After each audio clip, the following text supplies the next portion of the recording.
guest today is the 13th president of the University of Chicago. He is a mathematician who was a faculty member at the University of Chicago for more than 2 decades before leaving in 2002 to become Brown's provost. Our guest today is the 4th consecutive former provost of another university to be chosen to lead the University of Chicago, and the first to have been a faculty member at Chicago since Hannah H. Gray, who served as president from 1978 to 1993.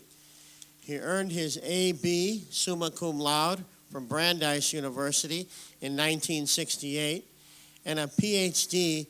in mathematics in 1975 from Harvard University.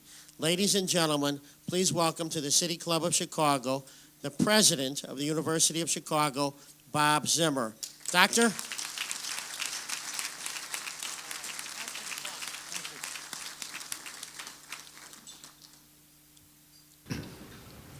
Thank you very much, Jay.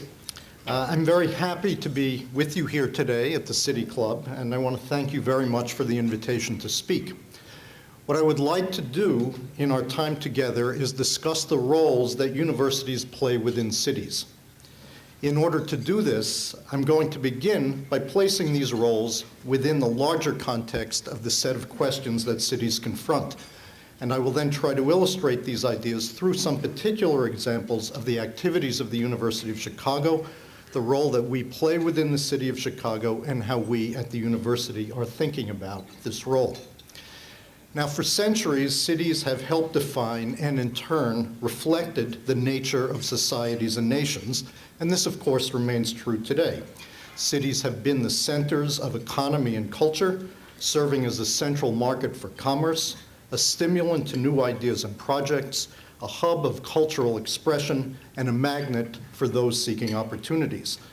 Cities are the locus of the greatest concentration of creativity, opportunity, diversity, and choice. Cities have been the entry point for immigrant communities for hundreds of years, and those immigrant communities have helped cities become great centers of economic power, culture, and learning. Cities have helped move new residents into the economic mainstream, and those residents have in turn enriched that mainstream. It is the proximity, intense interaction, diversity of ideas and perspectives, tension of competition, connectivity, communication, and networks that have driven the remarkable energy so visible in the most successful cities. But successful cities do not stand pat. They are in a constant state of renewal and reinvention, valuing the past but open to great change. It's quite striking to read the impressions of visitors to Chicago in the 19th and early 20th century. The portrayal of the level of energy, confidence, civic pride, and ambition that permeated the city that those visitors saw at that time is remarkably familiar to us today. But just as remarkable are the differences in how these familiar qualities of Chicago were manifest.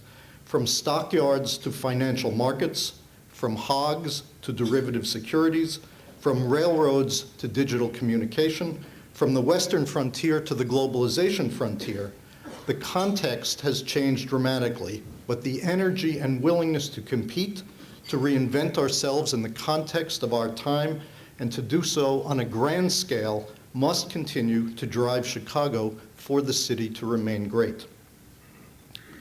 For all their successes, cities are also home to some of the most vexing problems of our society.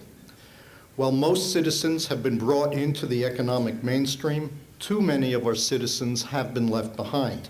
Chicago and every major city have far too many unfilled hopes, citizens with little opportunity, and failed structures. Examples are all too easy to find. The number of children in Chicago public schools who fail to graduate from high school has been decreasing, but it remains much too high. This is a tragedy not only for the children who face dramatically diminished options and opportunities as a result, but for society as a whole. We lose the potential contributions of these young women and men many of whom become unwilling participants in a cycle of poverty. So a fundamental question for cities today is how to continue to be engines of economic growth, cultural and intellectual creativity, innovation and prosperity, while also helping people move from unfilled hopes to economic success.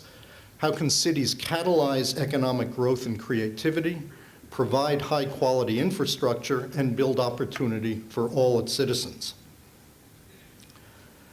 I believe an essential key for progress on these questions is a fabric of engaged partners, each playing their own distinct and independent role, but very importantly, catalyzing the success of other partners. And in this case, the partners are, first, the public sector, most prominently the city, state, and federal governments and their agencies. Second, the corporate sector and the entrepreneurs who create and develop business and with it drive economic opportunity.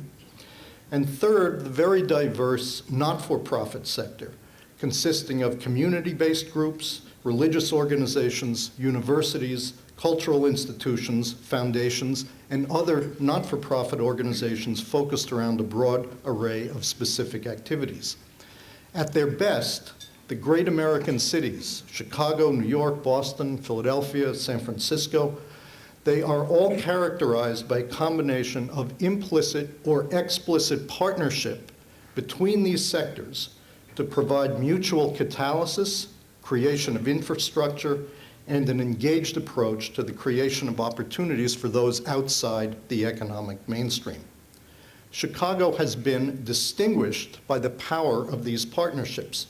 The level of explicit public-private engagement on issues and projects of importance has characterized Chicago and been an enormous asset to the city and all of us who work and live here. We see this from the early days of the Chicago Board of Trade in the 19th century to the selection of Chicago by the United States Olympic Committee as the United States nominee to host the 2016 Olympics. This history, still being written, is a tribute both to the city and state governments that have catalyzed these partnerships and to individuals, corporations, and organizations, both for-profit and not-for-profit, who have joined together in these efforts. Universities, I believe, play a key role in the emergence of the robust city of today and tomorrow. And as a simple thought experiment, imagine Chicago without its largest and most important universities, without the University of Chicago, Northwestern, the University of Illinois at Chicago, DePaul, Loyola, and IIT. Suppose they simply weren't here. Do we imagine that Chicago would have achieved its standing as a leading city, or that it could plausibly continue to do so? The more your thoughts may follow what the consequences would be for the city, the more evident it should become how central universities are to the fabric of a successful city. And there are evolving trends within the commercial sector that will only make this more so in the future. What I would like to do now is spell out some of these contributions universities make with more specificity, referring to examples connected to the University of Chicago and the mutual catalysis with other partners that are so often involved. I do this as a matter of illustration, since we are not the only university that is important to the city of Chicago, and because I confess I am always enthusiastic to talk about the University of Chicago. Now, universities are very complex institutions. They are generators of ideas and transformers of students' lives and abilities. They are large corporations and employers. They are catalysts of federal investment and creators of technology. They have intrinsic national and international reach through research and education relationships, alumni, and friends. They are communications magnets. They are key cultural agents. They comprise a community of both the young and the highly experienced. They contain individuals with passionate political and social beliefs of almost every variety. And they are attractions for and producers of some of the most talented persons in the world. And the complexity of these institutions is reflected in the complexity of the contributions they make. And the complexity of this contribution is in part what makes them such important and multifaceted assets to cities and capable of such a variety of mutually catalyzing partnerships. So within this complexity, I want to discuss as examples 3 categories of such contributions. First, as a leading corporation and hence an economic catalyst. Second, as a producer of ideas that have direct impact on the quality of life and economic growth. And third, as the generator and attractor of human capital, of the creative and innovative leaders of today and tomorrow in commerce, education, the arts, technology, science, and public service. So let me begin with universities, and in particular, the University of Chicago as a major corporation. A quick glance at the largest employers in our region reveals that universities and academic medical centers are among the largest economic actors in the city. 5 of the 30 largest employers in the Chicago region are universities or academic medical centers.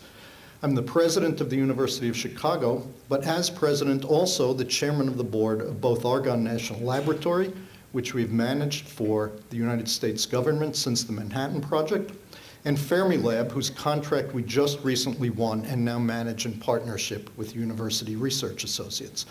The University of Chicago, Argonne, and Fermi, as a united enterprise that I oversee, has a combined annual budget of over $3 billion, with over 20,000 employees and 13,000 students, and annually brings about $1 billion in federal research support and thousands of visiting scientists to Illinois. More than 13,000 of our employees are located on the south side of Chicago. Federal research support is illustrative of some of the partnerships and mutual catalysis that I'm speaking of. The state of Illinois has been a leader among states in understanding and acting upon the potential for leveraging federal funding. Argonne was created and situated in Illinois because of the scientific leadership of the University of Chicago. The state of Illinois has invested tens of millions of dollars in specific facilities of Argonne that have in turn generated massive construction projects at Argonne by the United States Department of Energy. These unique scientific facilities then attract additional support for research projects at these facilities, much of which is spent in Illinois. These facilities also attract thousands of scientists each year to Illinois. I can assure you that conversations with the United States Department of Energy makes it abundantly clear how much impact this state investment has in bringing these many, many hundreds of million dollars and their beneficial effects to our state year after year. Recently, our research partnerships have expanded. Today, the presidents of Northwestern and the University of Illinois sit on the Argonne board. The presidents of IIT, Northwestern, UIC, and Northern Illinois University serve on the Fermilab board. Our common goal is to expand basic and applied research at all our universities and national laboratories, thereby creating economic opportunities statewide. The Chicago Community Trust and the Searle family have enabled the University of Chicago, Northwestern, and UIC to form the Chicago Biomedical Consortium, which will have a similar effect in biomedical research. And I very much valued my early work with the presidents of all of these institutions and the partnerships they are creating. Now, our economic power brings with it responsibility, an obligation to adhere to the highest standards of corporate citizenship and ensure that our successes are shared with our neighbors, particularly on the south side of Chicago. In recent years, we have dramatically increased our engagement in this area and done so in close partnership with Southside community organizations, with the city agencies, and our local aldermen.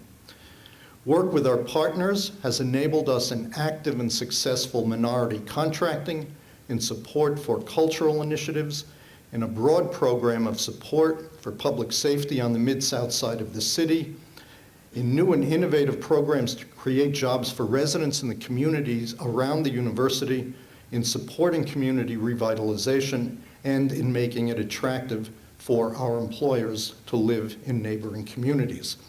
I was very happy that Jay introduced Bishop Brazier, who in particular has been an extraordinary partner for us in all of these activities. Now let me turn to the second type of contribution, namely the impact of ideas that change the quality of human life, and very specifically their impact on the city of Chicago through mutually catalyzing partnerships. This is, of course, an extraordinarily rich subject, given the university's fundamental mission of inquiry and the level at which it accomplishes this mission, and I will mention only 3 examples, although, of course, there are many, many more. To illustrate the ongoing nature of this type of work, I will choose one example of long-standing, one of great current excitement and activity, and one that is in development and just begun. This past January, 1,000 persons gathered in Rockefeller Chapel to celebrate the life of Milton Friedman, following his death last fall, in a memorial service jointly convened by the University of Chicago and the Chicago Mercantile Exchange. We all appreciate the important impact that Friedman's work and the work of other economists in both our economics department and our Graduate School of Business have had on the structure of the world's economy and the flourishing of free market economies. But much more locally, Friedman's ideas had an enormous and direct impact on the work of the Chicago Mercantile Exchange, and hence on the distinguished worldwide position that Chicago now plays in various derivatives markets. A second and recent example of the impact of our ideas manifest through mutually catalyzing partnerships is our Urban Education Initiative. We've brought together the work of many parts of the university to test new ideas with rigorous analysis and data, train the next generation of educational leaders, and offer an education for the children of Chicago that will surely enhance their future. While this is a very broad-based effort, a centerpiece of this work is the University of Chicago Charter Schools that now has 3 campuses on the south side of Chicago and close to 1,000 students. This large undertaking involves a close and ongoing partnership of the university with the Chicago Public Schools, the mayor, our Southside aldermen, and Southside community groups.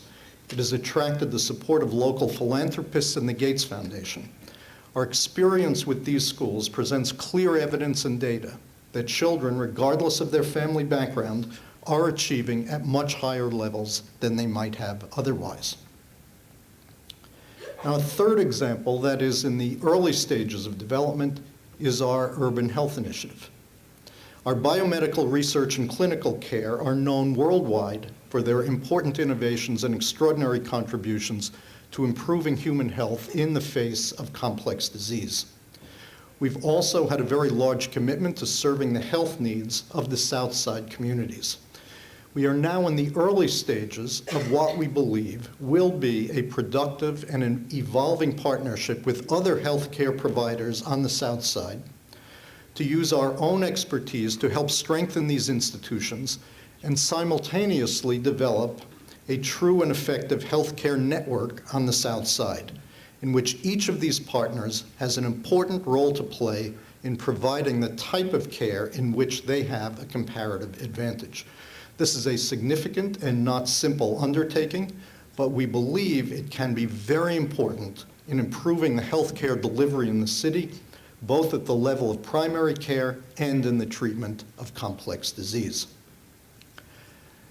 This brings me now to the third general type of contributions universities make, namely as the generator and attractor of human capital, of the creative and innovative leaders of today and tomorrow in commerce, education, the arts, science and technology, and public service. It is well understood that an organization of any type can only be as good as the people working in it. So the city of Chicago, being in competition with other cities throughout the United States and beyond, and we should not lose sight of the reality and the importance of this very real competition, must be attractive, the city must be attractive to those who are the leaders of today and those who will be leaders of tomorrow. And what characterizes and will characterize this leadership? As a country, our comparative advantage is increasingly that of innovation, entrepreneurship, linked networks of specialization, global connectivity, and highly effective functioning in an increasingly knowledge-based and information-informed economy. So a key attribute of many of the leaders Chicago needs to attract and retain, now and in the future, will be that they are creative, innovative, facile with information, global in outlook, and effective in an environment of networked specializations. And persons with these attributes will generally seek out environments that demonstrate exactly these qualities of creativity and innovation across a broad scope of activities. They will do this both because it suits their temperament and aspirations for quality of life, but also because of the very complexity of the networks that they will operate in. They know that this culture of innovation and creativity must be very broad-based in order to be effective. And this is a key reason why universities are so important to cities now and will become increasingly so. The very complexity of universities makes them singular among city institutions, training and attracting the innovative and creative across a broad spectrum of activities, doing so with connections across the globe, but also connecting to a breadth of partners and being a fulcrum in creating an environment of networked innovation and creativity. It is in this way that Chicago's universities are an essential component of the city's future in the competition for the most valuable resource, human capital. Let me conclude by returning to the importance of the engaged partnerships of the private sector, the public sector, and the diverse not-for-profit sector in light of our discussion. For reasons I believe we all understand, no one of these sectors by itself can accomplish what cities need to accomplish. Progress will come through imaginative and engaged partnership. And understanding the need for these partnerships can lead to decisions that are mutually catalyzing. It is through this mutual catalysis that the greatest leverage for all of us lies. We at the University of Chicago are eager to continue and to expand our work in partnership with all of you to see our city flourish with all the complexity that this entails. Thank you very much.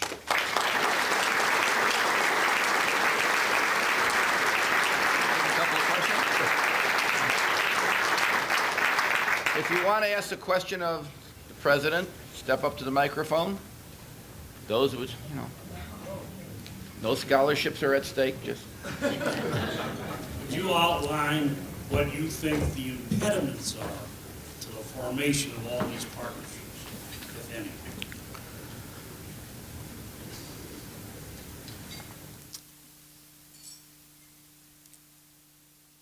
Well, first of all, there has to be a common will.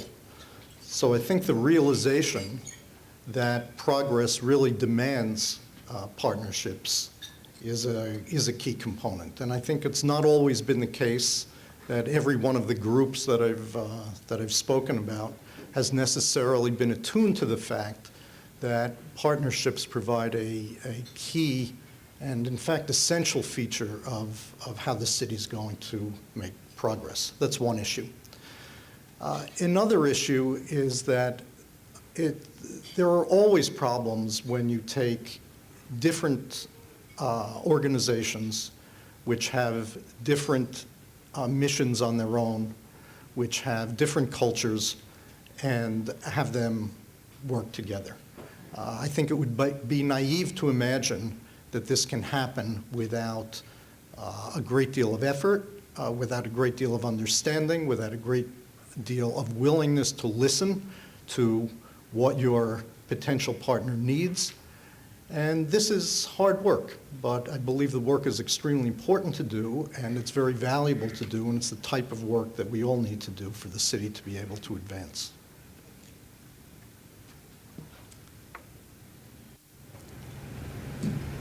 I have two questions. The first of all, is the city, are you going to have any role as far as putting together the Olympic bid?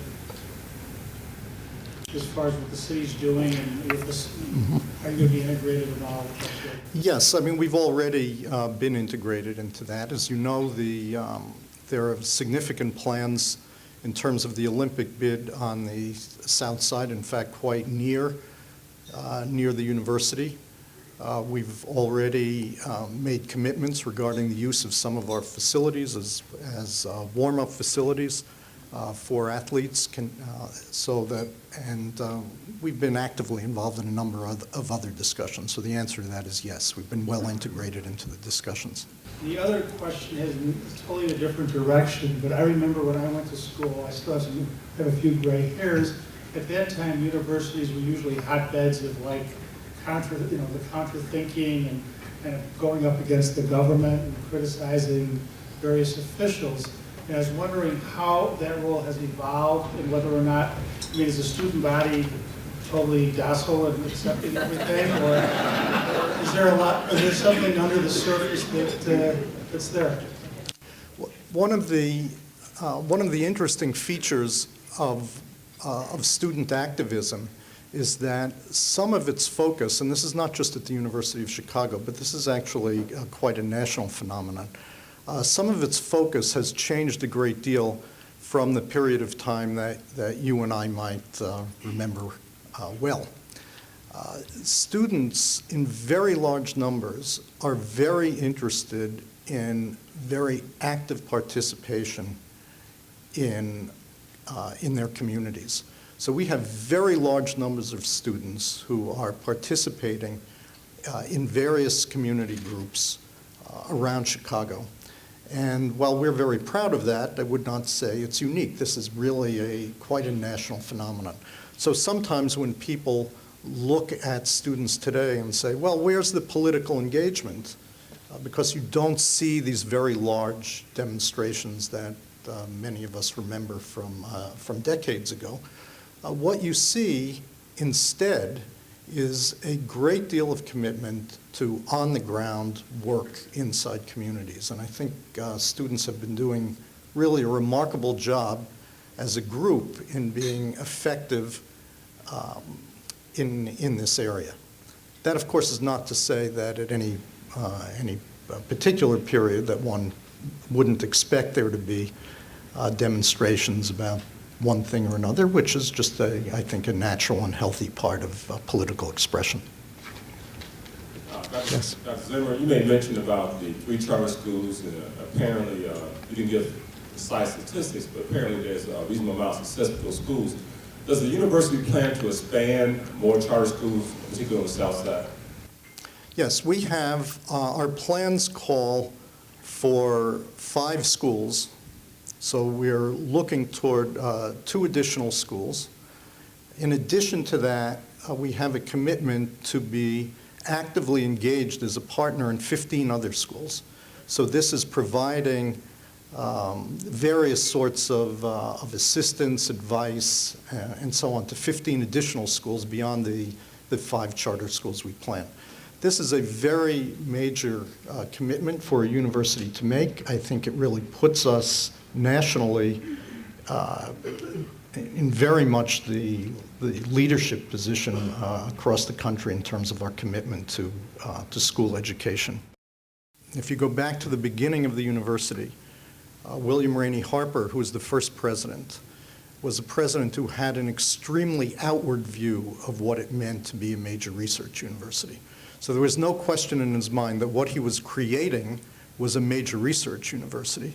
But at the same time, he viewed an intrinsic component of that being the outward projection of what was going on at the university and the engagement of the university with the community, in fact, with the world at large.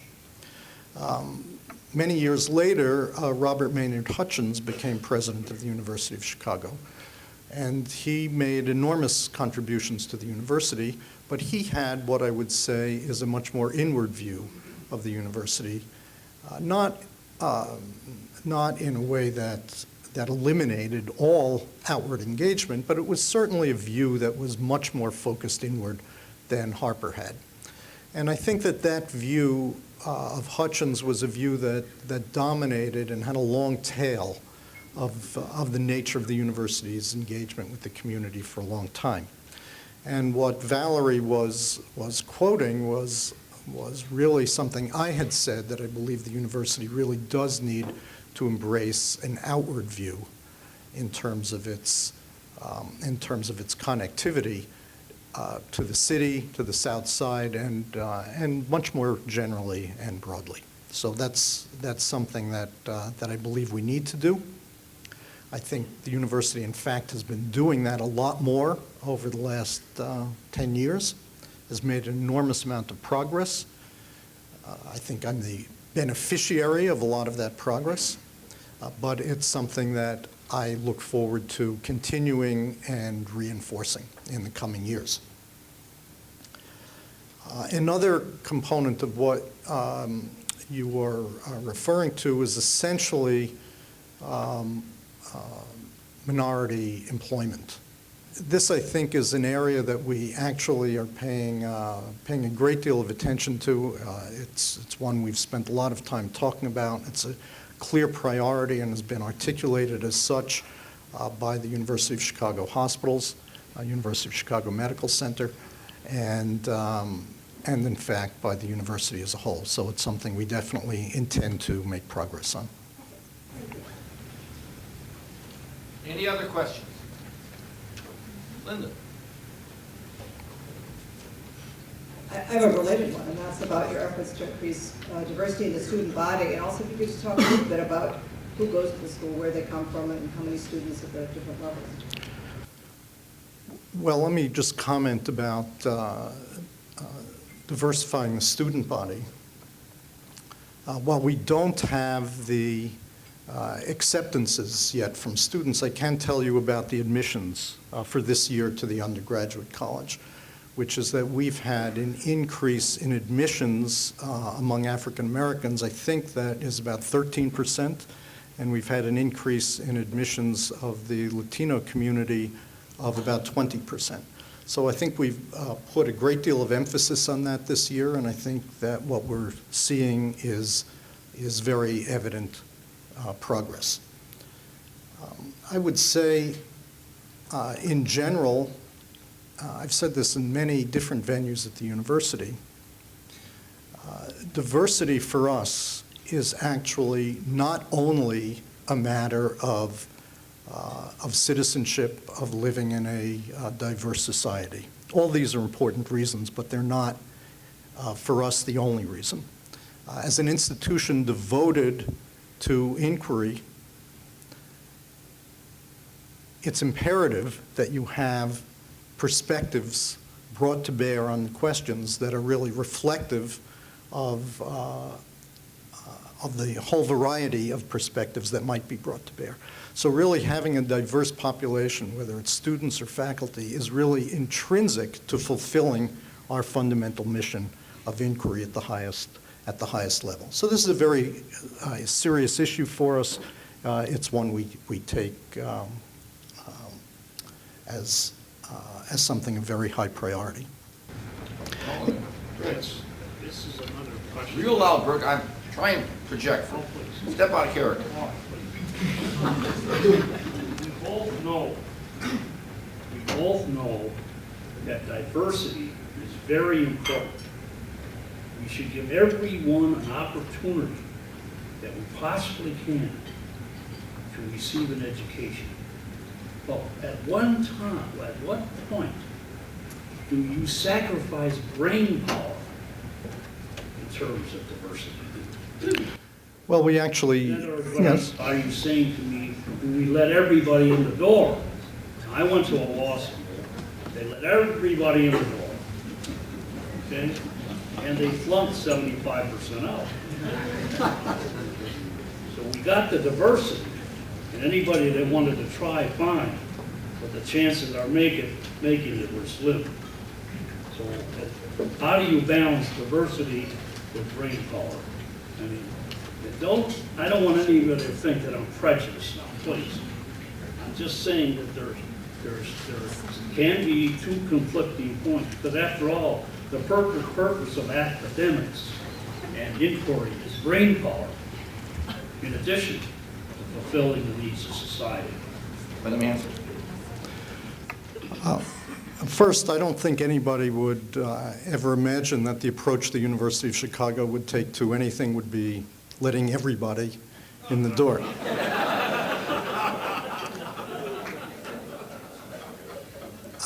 I don't take that personally. Those were the dark years. I went to a state school. I guess I don't accept the dichotomy that you put forward, which is that in our situation, where we are looking for truly outstanding students who can contribute to and benefit from the particular intense environment of the University of Chicago, that it's our belief, which has been supported by every piece of information that we have, that we can increase the diversity of our student population and at the same time increase by every measure the quality of our student population. So for the job that we are doing, and we take that job very seriously, I don't accept the dichotomy as you put it forward. But it was an interesting question.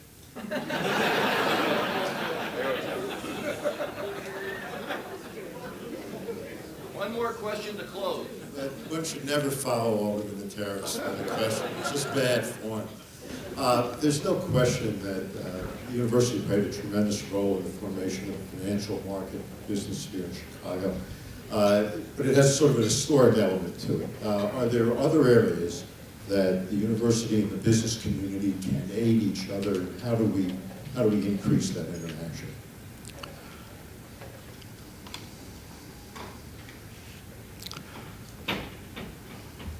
Well, I think there are, I mean, let me just mention one particular area. I think there are large numbers. I think that the Dean of the Business School, Ted Snyder, is very focused on this question, and I think a more extensive conversation with him would be in order to get a full palette of this.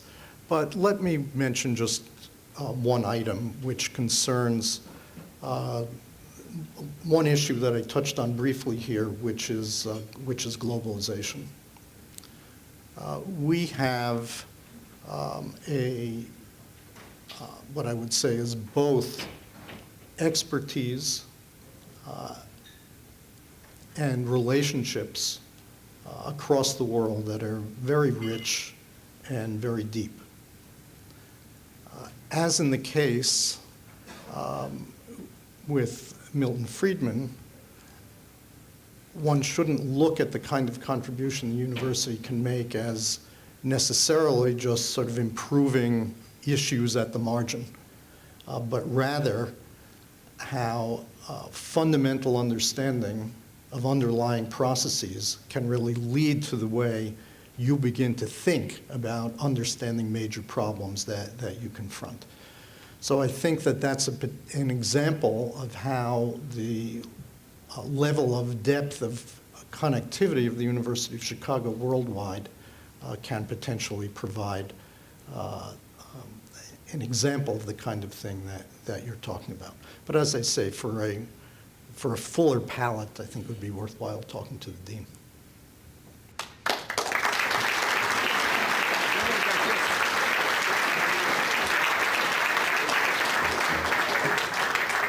An official City Club of Chicago mug.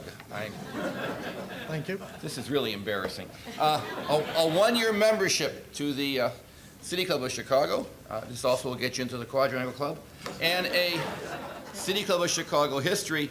And I know what diversity means, Mr. Alderman, because when I was at University of Chicago, I was the only person there from Albany Park. You're adjourned.